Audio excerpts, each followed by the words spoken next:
The national average cost of gas is the highest in U.S. history. The national average for a gallon of gas is now $4.17. 1 year ago, the price was $2.77. Here in Buffalo, the average price is $4.29. Now, the last time we got near these prices, about 14 years ago, the NFTA saw record ridership. Our Dave McKinley spoke to them about whether they expect a similar increase now.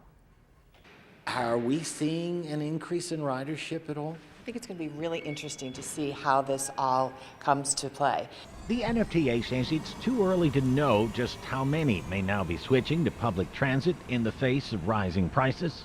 We're not going to know for the next couple of weeks how this affects. But it expects to be picking up some customers based on industry research that shows for every 10% rise in gas prices, public transit ridership goes up 1.2%, and what it is hearing in other parts of the country.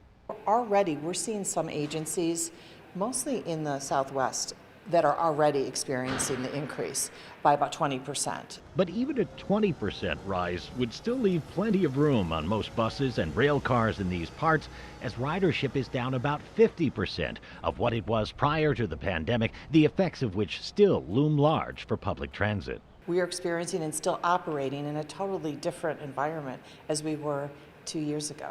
There's still a lot of folks who once worked downtown every day and took transit who now work from home either full-time or at least a few days a week.